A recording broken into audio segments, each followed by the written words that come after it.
With the Satsuma-class relegated to semi-dreadnought status, Japan had to wait a little bit to get a proper dreadnought into service.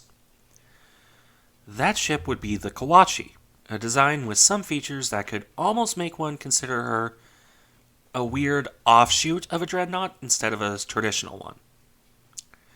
Still, generally she is seen alongside her sister Setsu as Japan's first dreadnoughts, and so I shall call them. As mentioned, the Satsumas were originally to be Japan's first all-big gun battleship. The combination of economic issues and lack of heavy guns would see them changed into semi-dreadnoughts by the simple expedient of swapping the 12-inch wing turrets for 10-inch weapons in a different layout. Because of this, Japan had to take a second swing at the concept and came back with the Kawachi, a ship designed and built while other navies were well into the second generation of dreadnoughts. It is rather telling that the genesis of the famous Japanese 8-8 plan, that is, 8 battleships and 8 armored cruisers/battlecruisers, would see the Satsumas excluded and the Kawachis as the first ships built for it. The result of this was that the initial design of the ship was quite a leap up from the Satsumas. She would have had 6 twin turrets with 12-inch guns, 1 pair superfiring on the bow, 1 pair on the stern, and 2 individual turrets mounted en echelon in the amidships position. This was somewhat akin to contemporary British and German designs, with the difference of having 2 pairs of superfiring turrets instead of just 1. It is also likely they would have had the same issue of limited arcs, in practice, for the wing turrets because of blast effect on the deck. As it is, much like with Satsuma, that plan would prove to be too ambitious. Japan had a bit of an economic downturn at the time, which left the Navy in a bit of penny-pitching condition. One can blame the Russo-Japanese War for that particular issue. The other issue, though somewhat related, was an informal 20,000-ton limit on the design, which, between the two factors, would see the ships downgraded a bit. Instead of fitting right in with other second-generation dreadnoughts, Kawachi came out looking something akin to a Japanese version of early German dreadnoughts. She still carried 6 twin turrets, but now in a hexagonal layout akin to the early German dreadnoughts. 1 turret each on the bow and stern, with 4 on the wings, 1 on each corner. This was not the greatest gun layout in the world, but it was cheaper and lighter compared to the long ship needed for the original design. A shorter capital ship is generally a lighter ship, after all. Regardless, the ships ended up coming out with an obsolete gun layout. These were, at least, all 12-inch guns, though with a caveat here. The Japanese initially designed the ships to use the same 12-inch 45 caliber gun as their older battleships. Presumably, they actually had enough of them this time, unlike with Satsuma. However, during the design process, word reached Japan of the British moving to a new 50 caliber weapon, which prompted some nobody in the position of Chief of Naval Staff to go, "I want that gun," so the Kawachi was promptly redesigned to accept the new weapon. I mean, it's not like anyone cares what Admiral Togo says, right? Now, a longer gun generally indicates a gun with better range and ballistic performance. The problem is these guns were not particularly great in actual service. True enough that they did have higher velocity, but that higher velocity led to a shorter service life, as the Italians could tell you. And there were also issues with propellant charges causing serious dispersion issues at longer ranges. The advantages compared to older 12-inch guns were seen as minor enough in comparison that the Royal Navy decided to stop trying to get maximum velocity out of guns and went, you know what, maybe just making the shells bigger is better.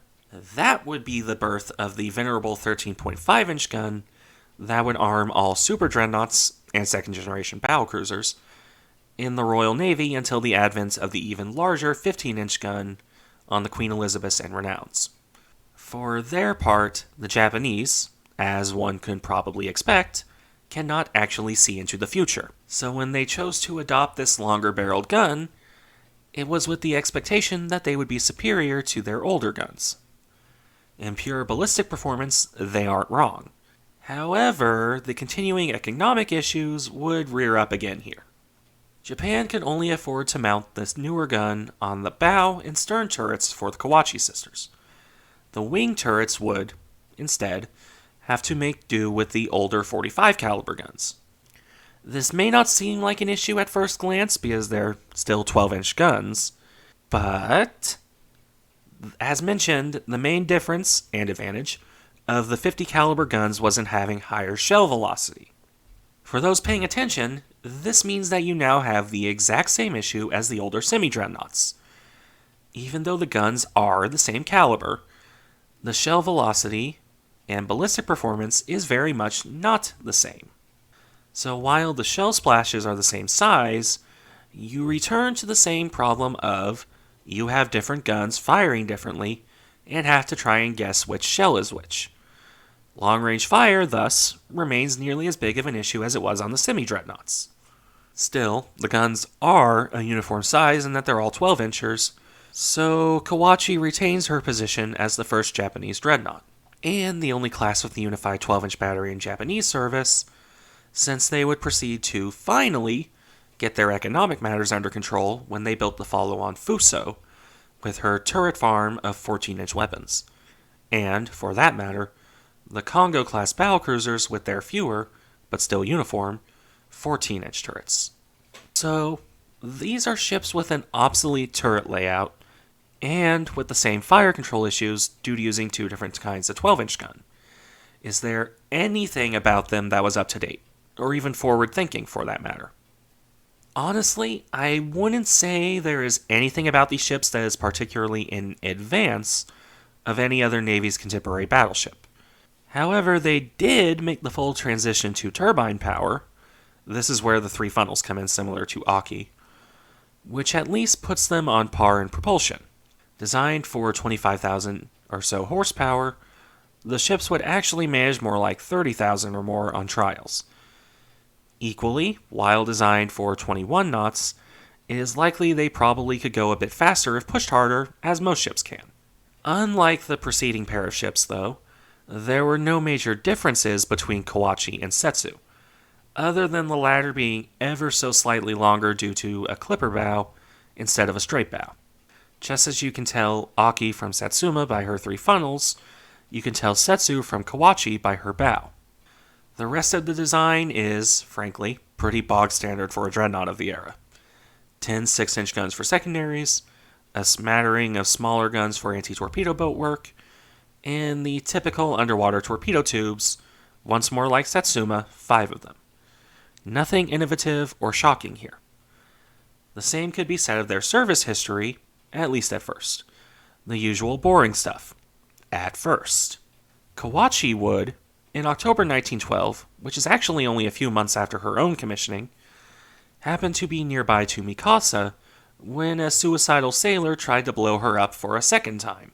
While Mikasa's own crew got the fire under control in her magazine, Kawachi would send over some of her own crew to provide any help needed. Keep this event in mind. Also, poor Mikasa. Most ships don't even blow up once, and she almost had it happen a second time. Anyway, the only other notable event in Kawachi's service would be, alongside her sister, bombarding the German colonial holdings in China during the early days of World War I. Following that, she went into refit and did really nothing else of note.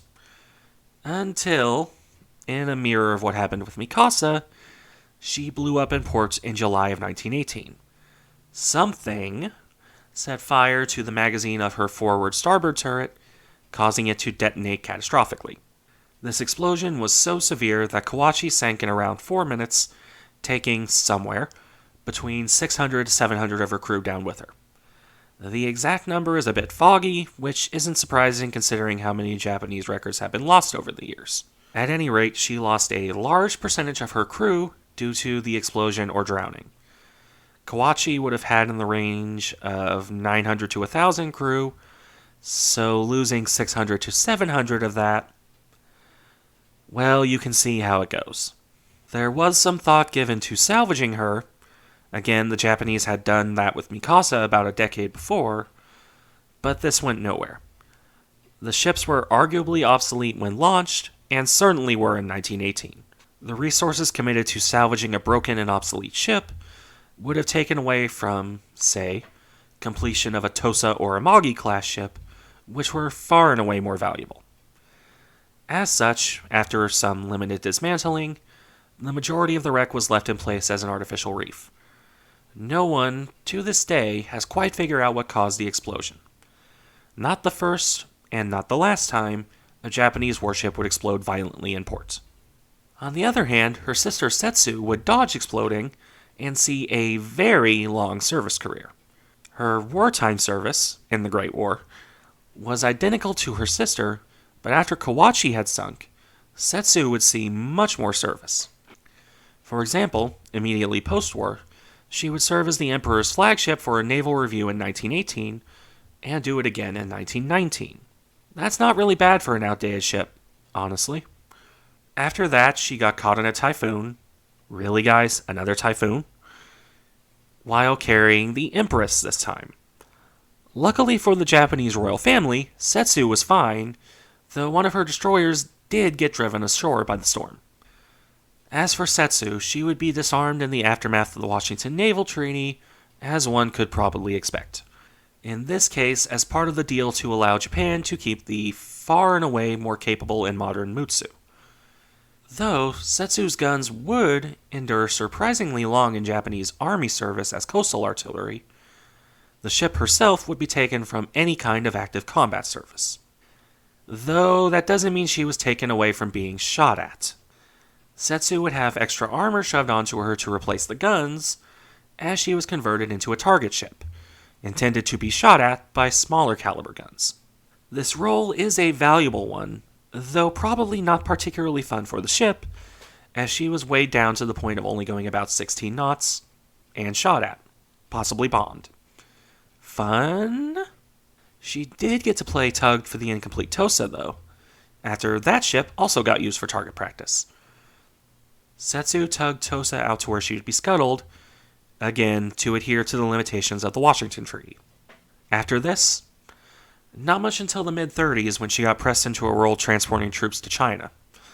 Then, on the eve of the Pacific War, she got used as a target to simulate American battleships for pilots to train on prior to the Pearl Harbor attack. She would be used in that role again later on during the war. Before that, however, she would pretend to be Japanese carriers by putting a lot of fake radio traffic in the airways. The goal of this is not as silly as it may appear. By doing this, she could mislead intelligence officers into, at least, being forced to guess where the Japanese carriers were. It was not really intended to work forever, so much as to just add to the confusion of exactly where they were. A weird thing for an ex-battleship to do, but if it works...